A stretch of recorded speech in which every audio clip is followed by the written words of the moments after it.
మీరు జాబ్ చేస్తున్నారా? మీ సాలరీని డబుల్ చేసుకోవాలని అనుకుంటున్నారా? 2x యువర్ సాలరీ ఆన్లైన్ కోర్సులో జాయిన్ అవ్వండి. Welcome to Suman TV. నేను విజయ్. తెలుగు రాష్ట్రాల్లోనే కాదు, దేశంలోనే సంచలనం కలిగించినటువంటి పరువు హత్య కేసు, ప్రణయ్ హత్య కేసు. సో ఈ కేసుకు సంబంధించి కోర్టు కూడా సంచలన తీర్పిచ్చింది. ఇందులో A2గా ఉన్న వ్యక్తికి ఉరిశిక్ష విధించడం, మిగిలినటువంటి 6గురికి కూడా యావజ్జీవ కారాగార శిక్ష విధించింది. దీని గురించి డిస్కస్ చేద్దాం. Famous family counsellor, senior journalist Priya Chaudhary గారు మనతో పాటున్నారు. మాట్లాడదాం. నమస్తే మేడం. చాలా రోజుల తర్వాత సుమన్ టీవీతో మళ్ళీ మీ ప్రయాణం స్టార్ట్ అవుతుందని కోరుకుంటున్నాం. సో దీని గురించి చెప్పండి. అప్పట్లో మీరు చాలా గట్టిగా మాట్లాడారు ఈ విషయం మీద, అటు యూత్ బిహేవియర్ మీద, అలాగే పేరెంట్స్ కల్చర్ మీద, పిల్లలకు నేర్పుతున్నటువంటి కల్చర్ మీద. సో ఈ తీర్పు మీద ఇప్పుడు మీరేమంటారు? ఈరోజు ఏం సంఘటన జరుగుతుందో నేను 5 years ముందే చెప్పాను. ఒకసారి కావాలంటే మన ప్రేక్షకులందరినీ ఆ ఎపిసోడ్ చూసుకోవచ్చు కూడా. యాక్చువల్గా ఏంటంటే సోషల్ ఇష్యూస్ మీద నేను స్పందించడం అప్పటి నుంచే స్టార్ట్ అయింది. అదే ఆ సంఘటన మాట్లాడడానికి కూడా కారణం ఏంటంటే, ఇప్పుడు మీరు అడిగారు ఈ తీర్పు మీద మీరు ఏమంటారు అని అంటే, ఒక విధంగా నిందితులకి శిక్ష పడింది అనే, న్యాయం జరిగింది అనేటటువంటి వాస్తవాన్ని అంగీకరిస్తూ, ఇంకొక వైపు అసలు ఇది ఎవరి కోసం జరిగింది, ఎవరు ఏం కోల్పోయారు, దీనివల్ల ఎవరు ఏం సాధించారు అనేటటువంటి పెద్ద ప్రశ్నార్థకం నేను ఇప్పుడు కాదు 5 years ముందే మాట్లాడాను. ఎందుకంటే ఈ రోజు ఏం జరుగుతుందో, ఎవరికి వాళ్ళు ఎలా పక్కకి వెళ్ళిపోతారో, ఎవరి జీవితాలు ఎంత ప్రాక్టికల్గా ఉంటాయి అనేది ఆ రోజే చెప్పా. కానీ ఆ రోజు ఉన్నటువంటి సిచ్యుయేషన్స్లో మీడియా పాత్రను కూడా మొట్టమొదటిసారి ప్రశ్నించింది నేనే యూట్యూబ్లో కూడా. ఆ రోజు ఎంత హైప్ ఇచ్చేశారు అనంటే, ఎన్ని హత్యలు జరగడం లేదండి ప్రొద్దున్నే లెగిస్తే, కానీ కొన్ని మాత్రమే ఎందుకు జనాల్లో ఇంత పాపులర్ అవుతున్నాయంటే, ఆ హత్యలు ఆ నిమిషానికి రాజకీయ పరమైనటువంటి రంగు పులుముకున్నప్పుడు, లేకపోతే మీడియాకి ఏ విధమైనటువంటి వార్తలు లేనప్పుడు, అంటే మీడియాని నేను ఇక్కడ తప్పు పట్టడం లేదు, వ్యవహారం చెప్తున్నాను నేను. ఇలాంటి సందర్భాల్లో మాత్రమే ఇవి బయటికి వచ్చి ఒకటి అరా సంచలనం సృష్టిస్తున్నాయి. అలా అనుకుంటే ఈ హత్య జరిగిన తర్వాత ఎన్ని జరిగి ఉన్నాయి చెప్పండి. సంగారెడ్డి జిల్లాకి సంబంధించినటువంటి ఒక, ఇప్పుడు మనం ఇదే లవ్ స్టోరీ, తర్వాత పేరెంట్స్ హత్య చేయించటం అనేది జరిగింది. నిన్నగాక మొన్న నానమ్మ కళ్ళల్లో ఆనందం కోసం. మరి ఇవన్నీ ఎందుకు సంచలనం కాలేదు చెప్పండి? ఈ ఒకటే ఎందుకు సంచలనం అయ్యింది అని అంటే, ఆ రోజు అక్కడ ఉన్నటువంటి ఒక వర్గము దీన్ని సంచలనం చేసింది. ఏ వర్గం అంటారు? అది నేను ప్రస్తావించకూడదు కదా. అది నేను ప్రస్తావించకూడదు. ఒక వర్గం బలంగా దీన్ని ముందుకు తీసుకెళ్ళింది. ఇక్కడ ఎలా వచ్చిందంటే చివరికి నాకు నిజంగా బాధేస్తుంది. ఇక్కడ ఎప్పుడూ కూడా ఏ విషయమో, ఒక మనిషి చనిపోయాడు, మనిషికి విలువ ఇవ్వడం మానేసి కులాలకి, తర్వాత మతాలకి తీసుకొచ్చి ఆ పరిస్థితులను అంటగడుతూ ఉంటారు. నేను ఇక్కడ ఒక మాట అడుగుతున్నాను, అంటే అందరికీ కోపం రావచ్చు, కాకపోతే యువతకు మాత్రం ఒక ప్రశ్న వేస్తున్నాను. నిజంగా ప్రణయ్ ఆ పిల్లవాడు చిన్న పిల్లవాడండి, అతనికి జీవితం తెలీదు. బాధ్యత లేకుండా కొన్ని నిర్ణయాలు తీసుకున్నప్పుడు పెద్దవాళ్ళు వారించాల్సినటువంటి అవసరం ఉంది. ఖచ్చితంగా వారించాలి. చాలామంది మాట్లాడారు, అప్పుడు మాట్లాడారు, ఇప్పుడు కూడా అవే గొంతుకలు మాట్లాడుతుంటే నాకు విచారకరం అనమాట. ఏంటి అనంటే, పరువు హత్య, ఇది కులం, తక్కువ కులం కాబట్టి హత్య కాబడింది అనేసి మాట్లాడుతున్నారు. ఏమండి, నేను ఇక్కడ ఒకటే మాట మాట్లాడతాను. మనం నిత్యం మాట్లాడుకునేటటువంటిది ఏంటి, కులాలు ఉండకూడదు, కులాల అడ్డుగోడలు తొలగిపోవాలి అని అన్నప్పుడు, మరి ఈ కులం వ్యక్తి ఉన్నతమైనటువంటి ఆడపిల్లని చేసుకున్నప్పుడు మనం ఎంత స్వాగతించాలని మనం ఎంత కోరుకుంటామో, మరి పోరాటానికి వచ్చేటప్పటికి కులం ఎందుకు వస్తుంది? మనిషి కోసం కదా మనం పోరాడాలి, ఒక ప్రాణం కోసం కదా మనం పోరాడాలి. మరి ఇక్కడేమో కులం తక్కువ కాబట్టి అని ఆ కులాన్ని తక్కువ చేసి మాట్లాడుతున్నారు. నేను వాళ్ళకి ఫేవర్గానే మాట్లాడుతున్నా. స్వార్థం కోసము, స్వార్థపరులకు అవసరమైనప్పుడు ఈ కులాన్ని తక్కువ చేసేస్తారా చెప్పండి? ఇలా యువత ఆలోచిస్తూ, యువతలో ఏ విధమైనటువంటి ఫ్రస్ట్రేషన్కి వెళ్ళిపోతున్నారు అనంటే, అరే ఒక ఉన్నతమైనటువంటి కుటుంబంలో అమ్మాయిని చేసుకున్నప్పుడు, అరే నువ్వు ప్రయోజకుడివిగా, ప్రయోజకత్వాన్ని మనం అక్కడ చూడాలి తప్పితే కులాల్ని చూడరాదు. అలాగే పోరాడేటప్పుడు మాత్రము అక్కడ కులమో ప్రామాణికం కాదు, కులాల పేరుతో చంపేశారు, ఈ కులం ఏం తక్కువ అని మాట్లాడి మళ్ళీ ఇక్కడికి వచ్చేసరికి పోరాటం దగ్గరకు వచ్చేసరికి తక్కువ కులం కాబట్టి అని కులాన్ని పెట్టుకొని మనకి ఈ కోర్టు తీర్పు కూడా ఆ కులానికి సంబంధించినటువంటి సెషన్కి సంబంధించినటువంటి ఫాస్ట్ ట్రాక్ కోర్టు దాంట్లో నుంచి మనకి తీర్పు రావడం అనేది జరిగింది. ఇక్కడ నేను ఇంకొక ప్రశ్న కూడా వేస్తాను. ఇప్పుడు వీళ్ళు వచ్చేసరికి ఏదైతే మనం ఇప్పుడు తక్కువ కులం అని మనం మాట్లాడుకుంటున్నామో అతను క్రిస్టియన్ మతం తీసుకున్నారు, ఇది వాస్తవమా కాదా? ప్రణయ్ క్రిస్టియన్కి ఎస్సీ ఎస్టీ ఎట్లా అవుతుంది? నిన్నగాక మొన్న సుప్రీంకోర్టు తీర్పిచ్చింది, మీరు రిజర్వేషన్ల కోసమో ఈ హిందూ ఎస్సీ ఎస్టీ చట్టం ప్రకారం, అమ్మ నేను ఇక్కడ ఎవరిని కించపరచటం లేదు, తక్కువ చేయడం లేదు, యువత మీరు మిమ్మల్ని స్వార్థంతో ఎలా ఉపయోగించుకుంటున్నారో నేను చెప్తున్నాను. ఇక్కడ ఏమవుతుంది, క్రిస్టియానిటీలోకి చేరేటప్పుడు మాత్రం మిమ్మల్ని వాళ్ళు తక్కువ చూపు చూస్తున్నారు, ఇటు వచ్చేయండి మీకు ఒక జీవితం ఇస్తాము అని చెప్పేసి మతం మార్పిళ్ళు చేస్తున్నారు. మరి న్యాయ పోరాటానికి వచ్చేటప్పటికి మళ్ళీ ఇక్కడికి వచ్చేసరికి హిందూ చట్టం ప్రకారం, హిందూ యాక్ట్ ప్రకారం ఎస్సీ ఎస్టీలోకి వచ్చారు. దీన్ని ఏ విధంగా తీసుకోవాలి? అంటే లోపం ఇక్కడ కనిపిస్తుందా లేదా చట్టంలో? ఈ చట్టంలో ఉన్నటువంటి లోపాలు, అలాగే కులాలు అనేటటువంటి దీంట్లో ఉన్నటువంటి ఈ వైషమ్యాలు ఏవైతే ఉన్నాయో పోరాడదామండి. చాలామంది నన్ను అడుగుతారు 33% రిజర్వేషన్ మహిళల కోసం పోరాడదామంటే నేను ఎప్పుడూ వ్యతిరేకిస్తాను దాన్ని. వాళ్ళెవరో ఇచ్చేది ఏంటండి, 33% రిజర్వేషన్లో మనం వెళ్ళినా కూడా ఇంకొక మగాడే ఎవరిని నిలబెట్టాలనేది రూల్ చేస్తాడు. నువ్వు గెలువు, నీ సత్తా చూపించుకొని నువ్వు గెలువు, నిరంతరము నీదే. రిజర్వేషన్ ఏంటి, నువ్వు కావాల్సింది ఏంటి, నువ్వు గెలిచి నీ శక్తి చూపించుకోవాలి అనంటే నువ్వు పోరాడి గెలవాలి. కానీ రికమెండేషన్ తోటి పోయి అక్కడ కూర్చుంటే రికమెండేషన్లు రిజర్వేషన్లు అలాగే ఉండిపోతున్నాయి.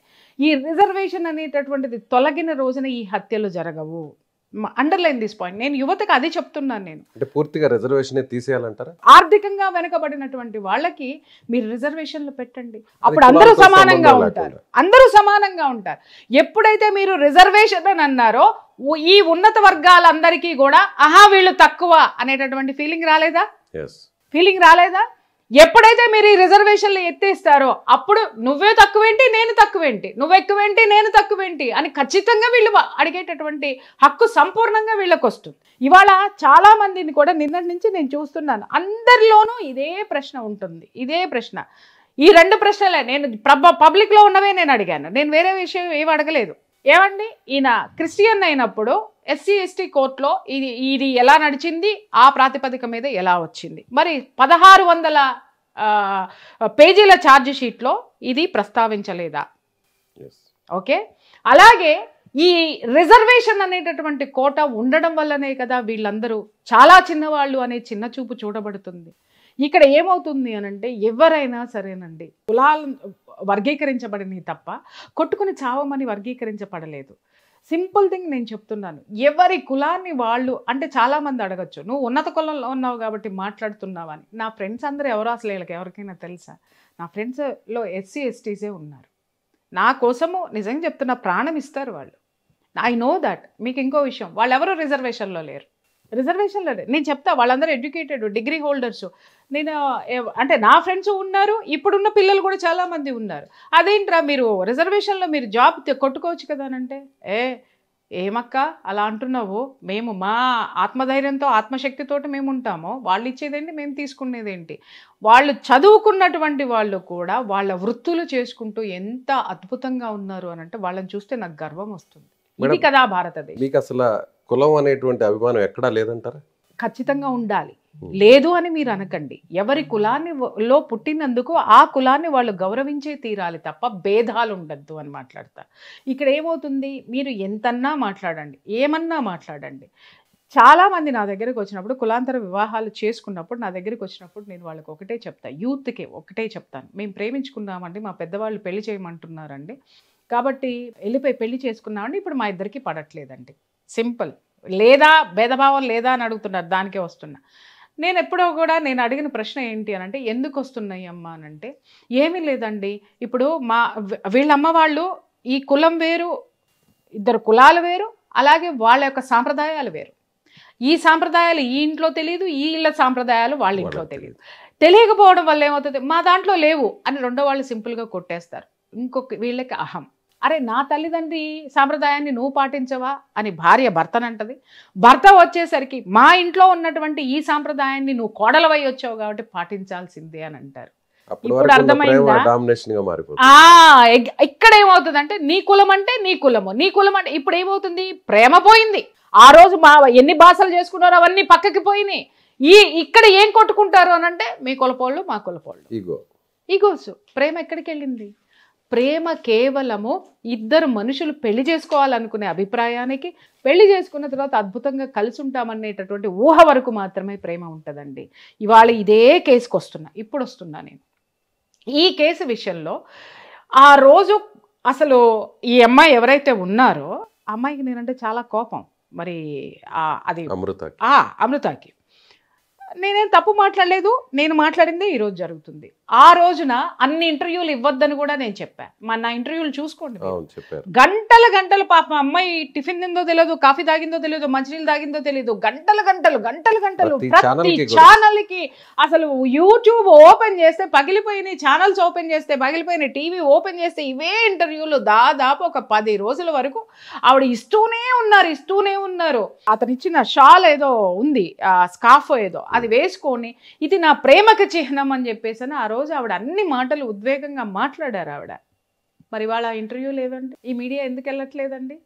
ఎందుకు ఈ ప్రశ్న వేస్తున్నానంటే, ఇంతకు ముందు కూడా మారుతీరావు చనిపోయినప్పుడు కూడా నేను ఇదే ప్రశ్న వేశాను మీడియాని. ఆ రోజు అమృతని మాత్రమే మీరు ఇంటర్వ్యూ చేశారు, వాళ్ళ వెర్షన్ మాత్రమే విన్నారు, మారుతీరావుని ఎందుకు ఇంటర్వ్యూ చేయలేదు అని అడిగినాను నేను ఆ రోజు. ఈ రోజు కూడా ఇప్పటికీ కూడా నేను అడుగుతున్నాను. ఇప్పుడు కూడా కాయిన్కి ఒకవైపు మాత్రమే మనం మాట్లాడుతున్నాము. ఇంత చంపుకునేటటువంటి సిచ్యుయేషన్కి అవతల వాళ్ళు ఏ కారణాలతో తీసుకొని వెళ్ళారు, చంపేంత స్థితికి వీళ్ళు ఎందుకు దిగజారారు, వీటి మీద విశ్లేషణ ఎక్కడైనా ఉందంటే రెండే మాట్లాడుతున్నారు. పరువు హత్యండి, తక్కువ కులం కాబట్టి అని. ఇక్కడ తక్కువ కులం అనేదే లేదండి. సమాజంలో కొంతమంది స్వార్థపరులు ఈ ఇద్దరిని బలిపశువులు చేశారు. అక్కడ ప్రణయ్ని, ఇక్కడ మారుతీరావుని. అర్థమైందా అండి? ఈ సమాజంలోనే మనం బ్రతుకుతున్నాం, ఈ స్థితిలోనే మనం ఉన్నాము. ఈరోజు మరి ఆ రోజు ఆ ప్రేమ, ఆ స్థితి, ఇది ఇక్కడ కొన్ని విషయాలు మనం కూలంకషంగా మాట్లాడుకోవాలి. ఆ రోజు ఆ అమ్మాయి తెలిసి తెలియని వయసు, అది టీనేజ్లో ఉన్నటువంటి వయసు. ఆ భావోద్వేగాలు ఎలా ఉంటాయో కూడా నేను చెప్తాను. ఆ రోజు ఆ అమ్మాయి ఏం మాట్లాడింది, ఒక ఆడ మగ కలిసి కాపురం చేస్తే పిల్లలు పుడతారండి, మా అమ్మ నాన్న అట్లాగే ఇది చేస్తే నేను పుట్టాను, ఇంకా బ్లంట్గా చెప్పాలంటే అనేటటువంటి వాడకూడనటువంటి పదం ఆవిడ వాడింది. ఆ రోజే నేను అది ఖండించాను. ఈ రోజు మరి అదే అమృత అదే అమ్మతో కలిసి ఉందిగా. ఆ రోజు ప్రేమ లేదని మాట్లాడింది, మరి ఈ రోజు అమ్మతో వీడియోలు చేస్తుంది, అమ్మ వచ్చింది అని ప్రేమగా మాట్లాడుతుంది. అప్పుడే చెప్పా, తల్లిదండ్రులు రక్త సంబంధము ఇది ఎప్పటికీ నిలబడి ఉంటుంది అని చెప్పా. నేను చెప్పిన ప్రతి మాట ఈ రోజు జరిగింది. ఇంకొక మాట కూడా, తీర్పు వచ్చిన రోజున లేదా రేపొద్దున కొంతకాలం జరిగిన తర్వాత అప్పుడు మళ్ళీ మాట్లాడదామండి అని కూడా అన్న. ఆ సందర్భం 5 ఏళ్ల తర్వాత వచ్చింది. నేను ఎక్కడికి వెళ్ళాలా, ప్రియా చౌదరి ఇదే మీడియాలో ఉంది, కానీ అమృత ఎక్కడ చెప్పండి. నిన్న పోస్ట్ చేశారు అమృత, ఇన్స్టాలో ఒక పోస్ట్ చేశారు, రెస్ట్ ఇన్ పీస్ అని చెప్పి డేట్ ని అక్కడ మెన్షన్ చేస్తూ అక్కడ ప్రణయ్ని ఉద్దేశించి ఇన్స్టాలో ఒక పోస్ట్ చేశారు. ఒక్క లైన్. ఆ రోజు నిమిషానికి ఒక ఇంటర్వ్యూ. ఎంతమంది పడిగాపులు కాశారు ఆ మిర్యాలగూడలో, ఆ ఇంటి చుట్టూతా. ఒక్కళ్ళకు కూడా అలుపు సొలుపు లేకుండా ఆ రోజు ఇంటర్వ్యూలు ఇచ్చారు. మరి ఆ గొంతుక ఈ రోజు ఏమైంది అని అడుగుతున్నాను. అంటే ఇక్కడ నేను ఆవిడని ఇన్సిస్ట్ చేయట్లేదు, అంటే శిక్ష పడింది కాబట్టి ప్రణయ్ ఆత్మకి శాంతి చేకూర్చింది. చూడండి, మనం చేసే పనులకి సమర్థించుకోవాలి అనుకుంటే చాలా చెప్పుకోవచ్చండి. మరి ఆ రోజు కూడా శిక్ష పడుతుంది అని ఒక మాటతోటి వేచి చూడొచ్చు కదా. అన్ని ఇంటర్వ్యూలు ఎందుకు జరిగినాయి? మరి ఈ రోజు కూడా వాయిస్ పైకి తేవచ్చు కదా. ఎందుకు అనంటే కొంతమంది అడిగే ప్రశ్నలకు అమ్మాయి దగ్గర సమాధానం లేకపోయి ఉండొచ్చు, అందుకోసమే ఆవిడ రాకపోయి ఉండొచ్చు. ఎందుకంటే ఆ రోజు అమ్మని తిట్టింది, నాన్నని తిట్టింది. మా అమ్మ నేను చచ్చిపోతే నా శవం ముందు డాన్స్ చేస్తానంది అని చెప్పేసానంది. మరి ఈ రోజు అదే అమ్మ తనకి తోడుగా నిలబడి ఒంటరి జీవితంలో తను సక్సెస్ఫుల్గా ముందుకు వెళ్ళడానికి నిలబడింది. ఆ అమ్మని ఈవిడ స్వాగతించింది, ఈవిడ్ని మదర్ స్వాగతించారు. ఆ రోజు ఉన్నటువంటి భావోద్వేగాలు, అలాగే మీడియాలో కొంతమంది మై డియర్ సోకాల్డ్ యూత్కి చెప్తున్నాను, కొన్ని ఛానల్స్ అయితే డిబేట్లు పెట్టేసిన యూత్లను పెట్టి ఏమని ఆ రోజు మాట్లాడారండి. నిజంగా ఓ పక్క పేరెంట్స్, ఓ పక్క వీళ్ళని కూర్చోబెడితే ఇప్పటికీ దాంట్లో ఉంటుంది. ప్రేమండి, ఆ బ్లడ్ ఈ బ్లడ్ ఒకటేనండి, కోసుకుంటే ఒకటే వస్తుందండి, అదండి ఇదండి, అసలు ప్రేమండి కులం లేదండి అని మీరు మాట్లాడారు. ఇంత ఆవేశంగా మాట్లాడారు. మరి ఈరోజు ఆ ప్రేమమూర్తి, ఒక ప్రేమమూర్తి లేడు ఈ జీవితంలో. ఆ రోజు ఆవేశంతో మాట్లాడినటువంటి యువత ఈరోజు తల్లిదండ్రులు అనేవాళ్ళు విలన్లే అన్నారే, ఈరోజు అదే తల్లి ఆ అమ్మాయికి సపోర్ట్గా ఉంది. కానీ యువతల పోగొట్టుకున్నటువంటి ఇక్కడ ప్రణయ్ తల్లిదండ్రుల్ని మనం నిజంగా వాళ్ళు పోగొట్టుకున్న దాన్ని మనం తెచ్చి ఇవ్వలేమండి. ఇక్కడ వాళ్ళకి కూడా అలాంటి తల్లిదండ్రులకి నేను చెప్పేది ఏంటంటే, మీ పిల్లలు వాళ్ళ శక్తికి మించి ఏదైనా ఒక పని చేస్తున్నప్పుడు వాళ్ళకి వాస్తవాలను చెప్పాల్సినటువంటి అవసరం ఉంది. ఈ పెద్దవాళ్ళని కాదని వెళ్ళిపోయిన ఈ పిల్లలు చివరికి పెద్దవాళ్ళ దగ్గరికే వచ్చారు. కానీ పిల్లల్ని కోల్పోయినటువంటి పెద్దవాళ్ళు ఎవరైతే ఉన్నారో వాళ్ళ బాధను మనం తీర్చలేము. ఇవాళ నేను కులాలను ఎందుకు మాట్లాడుతున్నానంటే, మీరు మిగిల్చి వెళ్ళేటటువంటి కడుపు కోతను ఎవరు తీర్చాలండి? మనం ఇక్కడ హ్యాపీగా కూర్చొని ఏసీలో కూర్చొని మనం సంషేర్గా మాట్లాడతాం. బట్ ఈ రోజుకి కూడా ఏ విషయంలోనైనా నేను విత్డ్రా చేసుకున్న ఇంతవరకు లేదు, నా చరిత్రలోనే లేదు. క్షమాపణ చెప్పాల్సి వస్తే గనక విశ్లేషణ అనేది ఖచ్చితంగా ఉంటుంది. నాకు క్షమాపణ చెప్పేంత నోరు జారే మాటలు నేను మాట్లాడను. ఇక్కడ నేను సింగిల్ లైన్గా నేను చెప్తున్నది ఏంటంటే, పెళ్ళిళ్ళు చేసుకునేటప్పుడు కులాలన్నీ ఒకటి అని మాట్లాడే నినాదంలోనే చివరి వరకు ఉండండి. తర్వాత అవి ఏమైనా పెటాకులైనా విభేదాలు వచ్చినా మీరు కులాల ప్రకారం విడిపోయారు అనంటే, ఈ కులాంతరాలు అనేటటువంటివి ఇది చచ్చేదాకా, మానవ జాతి చచ్చేంత వరకు వీటిని ఇలా బ్రతికిస్తున్నది ఎవరు? కులాల గురించి విభజించి మాట్లాడేవాళ్ళు కాదా? వాళ్ళ చాలామంది కూర్చున్నారు, అసలు అతను తక్కువ కులమాడని ఇలా చేశారండి, అలా చేశారండి, ఇతనికి అహంకారం అండి, మారుతీరావు కదండి, ఇదండి అని మాట్లాడుతున్నారు. పెళ్లి చేసేటప్పుడేమో మారుతీరావు దిగి రావాలి, ఇతనితో సమానం అని మాట్లాడతారు, లేదా ఇతను మారుతీరావుతో సమానం అని మాట్లాడతారు. మరి మారుతీరావు అహంకారం చూపించినప్పుడు ఒక మనిషిని చంపుతావా నువ్వు మనిషివా అని మాట్లాడకుండా కులాలను ఎందుకు తీస్తున్నారు అనేదే నా ప్రశ్న. ఎవరు సమాధానం చెప్పాలి? ఇప్పుడు ఎలా ఉంటుందంటే, వితండవాదానికి పోవద్దు, విశ్లేషణ ఉండాలి ఇక్కడ తప్ప వితండవాదాలకు దిగితే అది ఎప్పటికీ తెగదు. ఫస్ట్ ఆఫ్ ఆల్ ఇక్కడ నేను ఎవరికైనా చెప్తున్నాను, ఎవరు లవ్ మ్యారేజ్లు చేసుకుంటారు, ఇవాళ అందరూ లవ్ మ్యారేజ్లు చేసుకుంటున్నారు. ఎవరు పేరెంట్స్ కుదిర్చిన వివాహాలు ఎక్కడ జరగడం లేదు. అది మన భ్రమ, చాలా తక్కువ, 1% or 2%. ఈ ప్రేమించి విడిపోయేటటువంటి వాళ్ళందరూ, ప్రేమించే పిల్లలు నా దగ్గరికి తీసుకొచ్చినప్పుడు, కౌన్సిలింగ్కి తీసుకొచ్చినప్పుడు, ఏమ్మా ఇప్పుడు వాళ్ళు చేసుకునేటటువంటి వాళ్ళలో క్వాలిటీస్ లేవనుకుంటే, అమ్మ వీళ్ళు తెచ్చిన సంబంధంలో ఇదిగో ఇతనిలో ఈ మైనస్లు ఉన్నాయి, ఇతనిలో ఈ ప్లస్లు ఉన్నాయి, ఒకసారి ఆలోచించండి అంటే, ఈ పిల్లలు నన్ను ఏమంటారు తెలుసా? ఏమండి అరేంజ్డ్ మ్యారేజెస్లో ఫెయిల్యూర్స్ లేవా అని మాట్లాడతారు. అంటే ఏంటి? ఆ సందర్భంలో మనకి ఏది అవసరమో దాన్నే తీసుకుంటాం సపోర్ట్గా, ఎవరైనా సరే. అలాగే అరేంజ్డ్ మ్యారేజెస్లో ఉన్నటువంటి చేసుకునేటటువంటి వాళ్ళందరినీ ఫెయిల్యూర్స్ లేవా అని అంటే, ఫెయిల్యూర్ అన్ని చోట్ల ఉంది.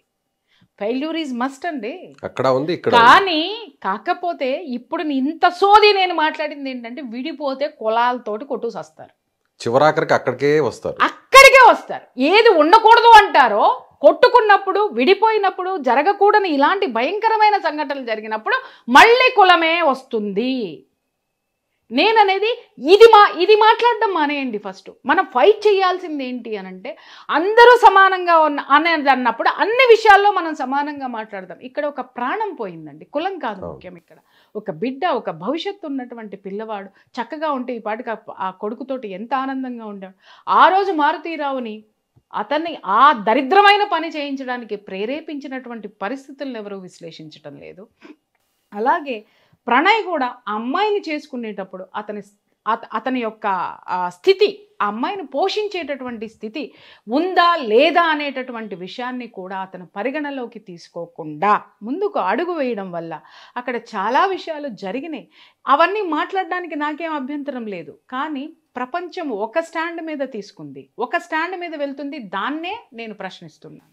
దాని ప్రకారం నేను మీడియాకు కూడా రిక్వెస్ట్ చేసేది ఏంటంటే, అరే ఒక మోసగా వెళ్తుంది కాబట్టి దాని వైపుకే ఎందుకు వెళ్తున్నారు? మీడియా చేయవలసింది తటస్థంగా ఉండడం, అటు ఇటు విశ్లేషణ చేసి మనం దాన్ని ప్రజెంట్ చేయడం అనేది మన బాధ్యత. అలాగే సామాజిక బాధ్యత కూడా ఒకటి ఉంటుంది. ఇక్కడ మీడియా కూడా ఒకవైపు వర్గం మీద సానుభూతి చూపించింది, ఇక్కడ సపోర్ట్ ఇవ్వలేదు. Underline this point. సపోర్టు అనేటటువంటిది ఉన్నట్టయితే ఈరోజు పాపం మరి ప్రణయ్ తండ్రి ఎంత అచేతనంగా ఒంటరివాడయ్యాడండి. మరి ఆ రోజు ఆయన ఇల్లంతా కిక్కిరిసిపోయింది కదండి జనాలందరితో, సందర్శకులతోటి. నాట్ ఓన్లీ మీడియా అండి, ఎంతమంది రాజకీయ నాయకులు, ఎంతమంది నేతలు వచ్చి పరామర్శించి వెళ్ళారు, ఎంతమంది లీడర్లు వచ్చి పరామర్శించి వెళ్ళారు, అలాగే సంఘానికి సంబంధించిన వాళ్ళు ఎంతమంది వచ్చారు. అతన్ని తీసుకెళ్లేటప్పుడు ఆ రోడ్డంతా ఇదైపోయింది, అతని విగ్రహం కూడా పెట్టారు. మరి ఈ రోజు ఆ విగ్రహాలు ఎక్కడికి వెళ్ళిపోయినాయి? జనం ఎవరున్నారు? ఆ రోజు పలకరించిన వాళ్ళు ఈ రోజు ఆయనకి ఏ విధమైనటువంటి న్యాయం చేశారు? Point number 1. కనీసం భుజం తట్టే వాళ్ళు కూడా కనిపించట్లేదు, ఎవరు లేరు. నిజంగా ఆ తల్లిదండ్రులు ఇద్దరిని చూస్తుంటే బాధ అనిపించిందండి నాకు. ఎవరు కోల్పోయారు ఇవాళ? ఎవరు కోల్పోయారండి? మీరు ఎవరినైతే ఎంకరేజ్ చేశారో, అరే చేసుకోరా, మేము సపోర్ట్ ఇస్తాం చేసుకోరా, ఉన్నవాడే చేసుకోరా, అరే మనమంతా ఎదగాలరా, ఉన్నవాడంటే ఇక్కడ ఇంకోటి గుర్తొచ్చింది, ఇంకో పెద్ద మనిషి మహాసేన రాజేష్ గారు. ఆయన చాలా పెద్ద విశ్లేషకుడు. ఓకే, ఆయన ఛాలెంజ్ ఒకటి విసిరారు. వెళ్ళండి రా, ఉన్నవాళ్ళ పిల్లల్ని తీసుకొని రండి రా, చేసుకోండి రా, ₹1,00,000 ఇస్తాను రా అని. ఆ మహాసేన రాజేష్ గారికి నేను ఈరోజు చెప్తున్నాను, ఉన్నవాళ్ళ పిల్లల్ని చేసుకొస్తే మీరు ₹1,00,000 ఇస్తానన్నారు కదా సార్, ₹1,00,000 ఇవ్వకండి.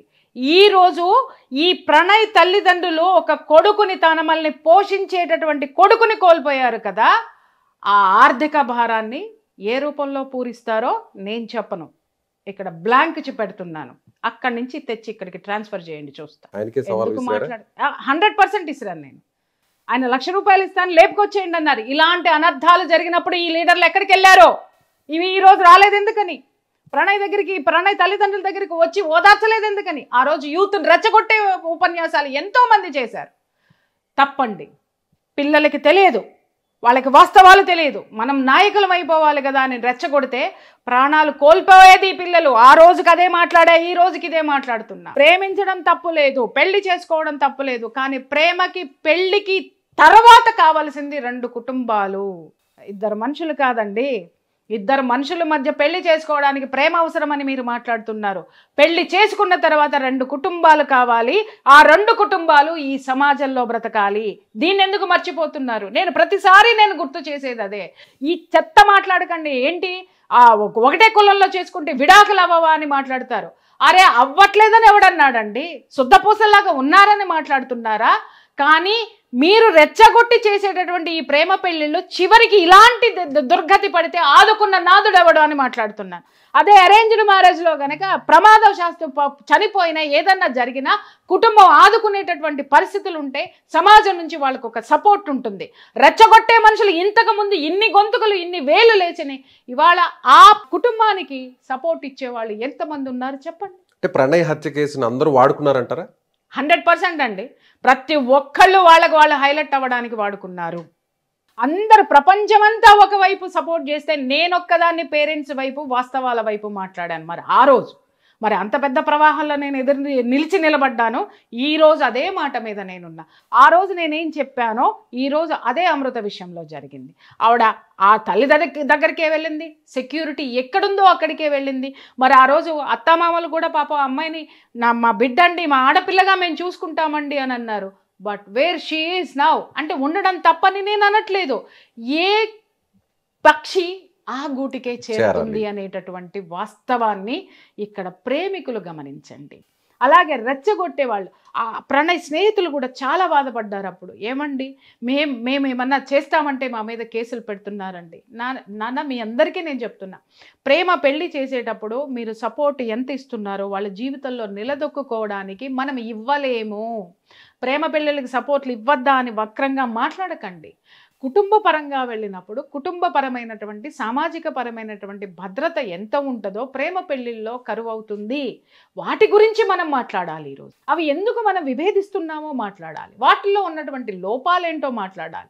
అన్ని పక్కన పెట్టేసేసి ఇక్కడ వచ్చి కూర్చుని కులాలు కులాలు కులాలు, పరువు హత్య కాదు, ఇది కులహత్య కాదు. వెనక వ్యక్తిగతమైనటువంటి ప్రేరేపణలు చాలా ఉన్నాయి. వాటి గురించి మాట్లాడే ధైర్యం ఎవరికైనా ఉంటే చెప్పండి, కూర్చొని మాట్లాడదాం. ఇక్కడ 2 కుటుంబాలు తప్పున్నాయంటారా? 200% ఉన్నాయి.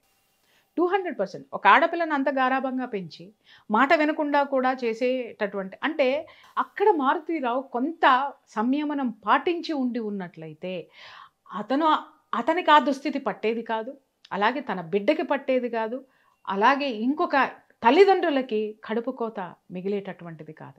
అలాగే ప్రణయ్ తల్లిదండ్రులు కూడా ఆ రోజు ఆలోచించేటప్పుడు అతను కేవలం ఇక్కడ వచ్చినటువంటి మైనస్ ఏంటి అని అంటే అతనికి ఒక ఉద్యోగం లేదు, అతనికి ఒక స్థిరత్వం లేదు.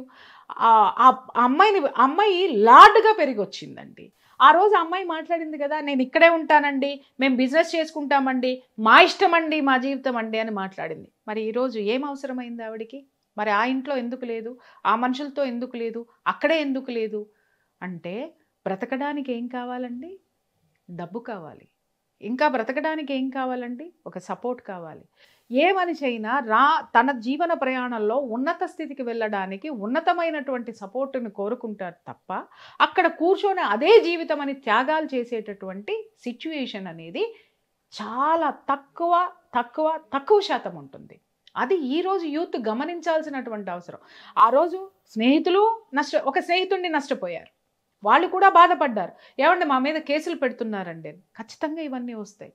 ఎందుకు అనంటే అరే మీ స్నేహితులకి ఎవరైనా ఇలాంటి ప్రేమ వ్యవహారాల్లో ఉన్నప్పుడు మీ స్నేహితుల్ని ప్రయోజకుల్ని కమ్మని చెప్పండి. అదే అతనికి ఒక స్థాయి ఉండి ఉన్నట్టయితే, చదువుకొని ఒక మంచి సాఫ్ట్వేర్ ఉద్యోగం తెచ్చుకొని ఉన్నట్టయితే ఇంత జరగకపోయి ఉండొచ్చండి. మంచి ఉద్యోగం ఉండాలి. 100% స్థిరత్వం లేకనే తన కుమార్తెని బాగా చూసుకుంటాడు అనేటువంటి నమ్మకం భరోసా ఏ తండ్రి అయినా. ఇప్పుడు ఒక చిన్న ఎగ్జాంపుల్, చాలా మంది నిన్న మొన్న కూడా మాట్లాడుతున్నారు, నిన్న కూడా చాలా మంది మాట్లాడుతున్నారు, భారతీరావు అంత గొప్పడేం కాదండి, అడ్డదారులన్నీ తొక్కేసి సంపాదించేశాడండి. సరే, దాన్నే నేను యాక్సెప్ట్ చేస్తానండి. ఎవరి కోసం సంపాదించాడండి? కుటుంబం కోసం, కూతురు కోసం. కూతురు ఉన్నతంగా ఉండాలని సంపాదించాడు. అంటే ఏ తల్లిదండ్రి అయినా బిడ్డలు సుఖంగా బ్రతకడం కోసమే ఆస్తులు సంపాదిస్తారా, లేకపోతే పక్కనాన్ని గిల్లాలి లేకపోతే పక్కనాన్ని దోచేయాలి అని సంపాదిస్తారా? భవిష్యత్తు కోసమే, పిల్లల భవిష్యత్తు కోసమే. నేనెన్ని కౌన్సిలింగ్లు చేసి సంపాదించినా, లేదా మావారెంత కష్టపడి సంపాదించినా, మీరెంత ఇది చేసినా, మన పిల్లలకు ఒక బంగారు భవిష్యత్తు ఇవ్వడానికే మనం ఆ సంపాదన అలాంటి లత్తుకోరు వ్యవహారాలు లేకపోతే అలాంటి అక్రమ సంపాదన చేసి ఏ కూతురు కోసం అయితే కూడబెట్టాడో ఆ కూతురు ఏమీ అక్కర్లేని లేదు అని చెప్పి వేరే చోటుకి వెళ్ళిపోయి సామాన్యమైనటువంటి జీవితం గడుపుతుంటే ఏ తండ్రికైనా ఎలా ఉంటుందండి? మనసులో ఒక ఉక్రోషం రాదా? అరే నేను ఇంతమందితో ఎదవా అని ఎందుకు అనిపించుకున్నాను, ఇంతమందితోటి ఎందుకు ఇది చేశాను, వీళ్ళందరూ నన్ను చీకొట్టినా నేను ఈ కూతురు కోసం కదా, కానీ ఆ కూతురే నన్ను వదిలి వెళ్ళిపోయింది అనేటటువంటి మనసులో ఒక విధమైనటువంటి బాధ ఉంటుంది. ఫోటోషూట్స్ సోషల్ మీడియాలో ఇది ఎందుకు మాట్లాడరు? ఇప్పుడు మీరు అడిగారు కాబట్టి ఇదే ప్రశ్నకు వస్తున్నాను. ఇది ఏ మీడియా మాట్లాడింది? మారుతీరావుని రెచ్చగొట్టింది ఎవరు? తెలిసి తెలియని వయసులో ఉన్నటువంటి పిల్లలు కాదా? అతని ఇంటి ఎదురుగుండా లేదా ఊర్లో పోస్టర్లు వేసి ఆయన క్లియర్గా, నేను ఎందుకంటే అక్కడ మా సీనియర్ జర్నలిస్టులు కూడా ఉన్నారు, నేను వాళ్ళని పంపించాను. అక్కడ ఉన్నటువంటి మారుతీరావుకి సంబంధించినటువంటి వాళ్ళు కాకుండా మారుతీరావు వ్యతిరేకులను కూడా నేను అడిగాను.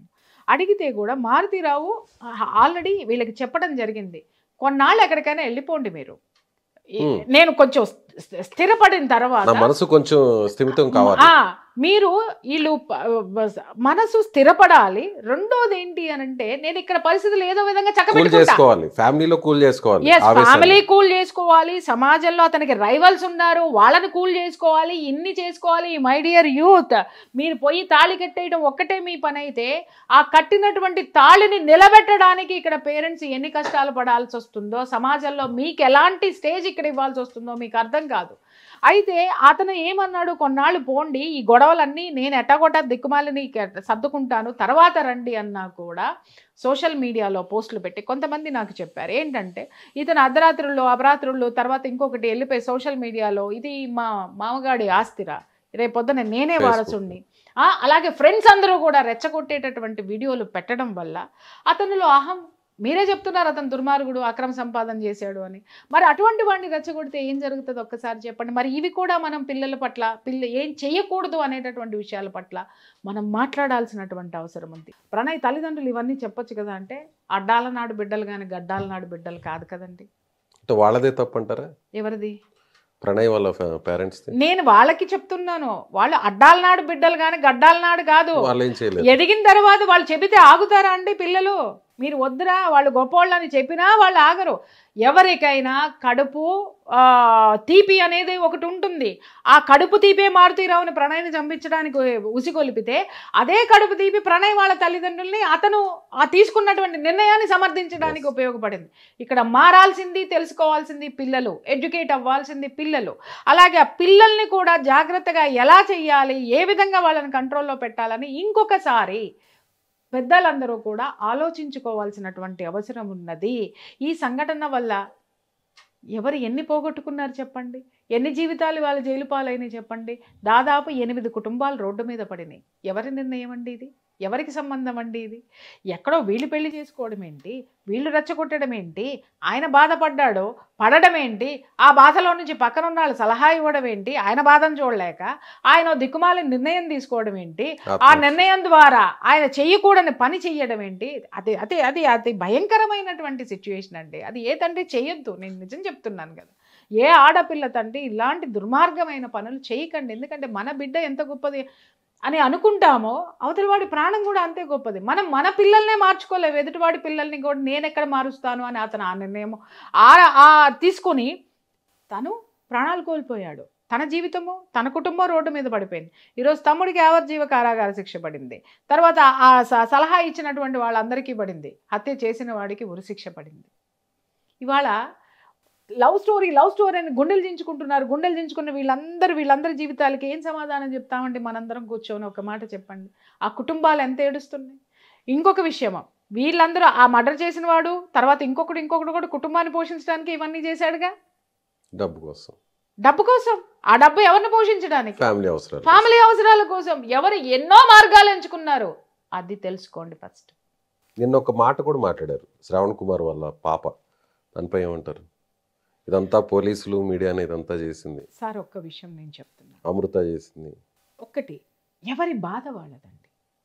ఇక్కడ సిచ్యుయేషన్ ఎలా ఉంటుంది అని అంటే అప్పుడున్నటువంటి ఒత్తిడితో కూడుకున్నటువంటి పరిస్థితి. నేను అదే అడుగుతున్నాను కదా, ఇన్వెస్టిగేషన్ అనేది ఇన్ఫ్లుయెన్స్ మీద జరిగిందా, కేసు ఇన్ఫ్లుయెన్స్ చేసిందా, లేకపోతే నిజాయితీగా ఇన్వెస్టిగేషన్ జరిగిందా? ఇప్పుడు వీళ్ళకి శిక్ష పడింది ఎక్కడ? ట్రయల్ కోర్టులో. ఇది మళ్ళీ ఎక్కడికి వెళ్తుంది? హైకోర్టుకి వెళ్తుంది. అక్కడ ఏదే ఇంకొకటి ఉంది, ఎన్ని సంవత్సరాలు పడుతుంది? ఇప్పుడు మనకి మాట్లాడుకుంటానికి ఒక సబ్జెక్ట్ వచ్చింది అంతే. కానీ ఇక్కడ ఎక్కడా కూడా ఈ యొక్క సంఘటన ఏదైతే జరిగిందో ఎవరికి న్యాయము జరగలేదు. న్యాయం జరిగింది అంటున్నారు పిచ్చోళ్ళు. ఎక్కడ జరిగిందంటే వాళ్ళకి ఇంకా పై కోర్టులు ఉన్నాయి, చాలా సమయం ఉంది, మర్చిపోతున్నారు. అడుగు ముందుకేసేయడం తొందరపాటుతోటి వేస్తున్నారు. వేసే ముందు ఇవన్నీ ఉంటాయని ఒక్కసారి జరిగిన సంఘటనల్ని ఆలోచించండి. దీనికి తోడు ఇంకొక సంఘటన కూడా జరిగింది, మీకు గుర్తుందో లేదో. అవి 2 కుటుంబాలు కూడా ఓసీలే. ఇక్కడ మనం ఒక ఓసీ ఒక ఎస్సీ అని మాట్లాడుకుంటున్నాం. ఇట్లాగే రోడ్డు మీద బంధువులు వెళ్ళి మాట్లాడుకుందాం రండి అని చెప్పంగానే ఊరు చివరికి రాగానే నరికేశారు. అప్పుడు మియాపూర్ సంఘటన జరిగినప్పుడు దాని మీద కూడా నేను గళం విప్పిన. అక్కడ కూడా ఏమైంది, అక్కడ ఏం జరిగింది? అక్కడ ఇద్దరు ఓసీలే. ఇక్కడ మనం ఎస్సీ కాబట్టి చంపాడు కాబట్టి, మరి అక్కడ ఇద్దరు ఓసీలే కదండి. అక్కడ ఎందుకు జరిగింది అనంటే ఇక్కడ వ్యవహారం ఒకటే. ఎవరి పై స్థాయి ఉంది అంటే వాడికి సమాజంలో ఒక స్థితి ఉంటుంది. ఆ స్థితికి అతుక్కొని ఒక ఈగో ఉంటుంది. ఆ ఈగోని మీరు ఏ విధంగా పెళ్లికి ముందే ఆ ఈగోని ఏ విధంగా మీకు అనుకూలంగా మార్చుకోగలిగితే మనకి ఇన్ని సంఘర్షణలు అక్కర్లా ఇన్ని. కాబట్టి యువత తెలుసుకునే ముందు ఏంటంటే ప్రేమకి 2 మనుషులు కావాలి, 2 మనసులు కావాలి. ఇలా పెట్టుకొని చూపించుకునేది. కానీ 2 కుటుంబాలు కలవాలంటే ఇలా ఉండాలి. ఆ 2 కుటుంబాలతోటే జీవితం ఉంది. ఇలాంటి అంతరాలు ఉన్నటువంటి వాటి జోలికి వెళ్ళకండి. అంత రిస్క్ చేసి జీవితంలో వెళ్ళాల్సిన అవసరం ఎందుకుంది? ప్రేమ అని మాట్లాడుతున్నారు. ఇవాళ ఏదండి ఆ ప్రేమ? ఆ రోజు పుంకాలుగా ఎపిసోడ్లు చేశారు కదా, మీడియా ఎపిసోడ్లు చేసింది. ఊర్లో భారతీరావుని తిట్టేవాళ్ళు తిట్టారు, తర్వాత వీళ్ళందరినీ తిట్టేవాళ్ళు తిట్టారు, ప్రేమికులు మాట్లాడినారు. ఇప్పుడు ప్రేమ ఏది? This is practicality. ఆలోచించండి. ఊరికే యువత వాళ్ళకి ఎక్స్పీరియన్స్ లేదు, సరే వాళ్ళు మాట్లాడారంటే అనుకోవచ్చు. సోకాళ్ళు జనాలు కూడా ఇదే మాటలు ఎందుకు పాడిందే పాటరా పాసిపళ్ళ దాసగా అన్నట్టు కులము కులము కులము. ఇక్కడ కులము కాదు, అంతరాలు ఏవైతే ఉన్నాయో అంతరాలకి సంబంధించి నువ్వు ఎక్కడానికి వచ్చినప్పుడు సమానం అంటావు, వాడు తోసేస్తే నేను తక్కువ అని అంటావు. ఇది మానండి ఫస్ట్. అప్పుడే మీరు ఎవరిని ప్రేమించినా ఏ ప్రేమ వివాహాలు చేసుకున్నా చెల్లుతాయి, అందరూ యాక్సెప్ట్ చేస్తారు. రైట్ అండి, థ్యాంక్ యూ, చాలా చక్కగా చెప్పారు. నిజంగా ప్రతి ఒక్కరు కూడా ఈ విషయాలను ఆలోచించాలి. ఒక కులం అనే విషయమే కాకుండా అంతరాన్ని చూడాలి. ఎగ్జాక్ట్లీ. ఒకే కులం ఉన్నా కూడా ఇద్దరి మధ్య ఎంత దూరం ఉంది. నేను ఇందాక ఇంకో కేసు ఫైనాన్షియల్ ఇద్దరు ఓసీలే కానీ చంపుకున్నారే. అంతరము దీన్ని ఎవరు చెరపలేరు. నేను నిజం చెప్తున్నాను. ఆ రోజు మారుతీరావు మీద సమాజం మొత్తం ఎందుకు పడిందండి? మారుతీరావు అక్రమంగా సంపాదించేశాడు నాకంటే ఎక్కువ అన్నవాడు మాట్లాడాడు, మారుతీరావుకి వ్యతిరేకంగా ఉన్నవాడు మాట్లాడాడు తప్ప ప్రపంచం మాట్లాడలా. మారుతీరావు మీద జలస్ ఉన్నటువంటి గొంతుకులన్నీ మాట్లాడినాయి. అంటే ఉన్నతమైనటువంటి వర్గాలను ఊడ్చే అవతల వారేయాలి కాబట్టి అనేసి మాట్లాడినాయి తప్ప ఎవరు మాట్లాడారండి? ఎవడు సంపాదించడండి? ఇవాళ ఎవ్వడు రిక్షా దొక్కుకునేవాడు పేదవాడు కాదండి. రిక్షా దొక్కుకునేవాడు కూడా వాడు ధనవంతుడు, వాడు డబ్బు తీసుకొచ్చి సంసారాన్ని పోషిస్తున్నాడు. ఎవడి స్థాయి, ఎవరి తాహతు, ఎవరి తెలివితేటలకి సంబంధించి, ఎవడి నైపుణ్యానికి సంబంధించి, లేదా ఎవరి లత్తుకోర పనులు చేసినా కూడా ఇదే కుటుంబం కోసం, ఇదే సమాజంలో ఒక స్థితి కోసమే మనందరం పాటుపడుతున్నాం. దాన్ని ఎవరు కాదనలేనటువంటి వాస్తవం. అవకాశం వచ్చింది కాబట్టి ఎటు ఉంటే అటు వంగుతూ మాట్లాడుకుంటూ సమాజాన్ని ఎటు తీసుకుపోదాం మనం? ఎందుకు అగమ్య గోచరం వైపు మనం నెట్టేస్తున్నాం? గమ్యాలు లేనటువంటి ప్రయాణం వైపు మనం ఈ దిశ నిర్దేశం చేయకుండా ఒకటే మోసగా మాట్లాడుకుంటాం. ఎన్నాళ్ళు ఈ కులాల గురించి మాట్లాడుకుందాం, ఎన్నాళ్ళు ఈ వర్గ విభేదాల గురించి మాట్లాడుకుంటున్నాం. స్థితిగతుల్ని ఒక్కసారి పరిశీలించండి. ఆ స్థితిగతులే మన గతిని మారుస్తున్నాయి, అదో గతికి తీసుకెళ్తున్నాయి. అది ఆలోచించాల్సినటువంటి అవసరం ఈ రోజు ఈ సమాజానికి చాలా ఉంది. Right madam, thank you so much. చాలా విషయాలని చెప్పారు. సో ప్రియా చౌదరి గారు చెప్పినటువంటి విశ్లేషణపై మీ అభిప్రాయం ఏంటి? ఖచ్చితంగా కామెంట్ చేయండి.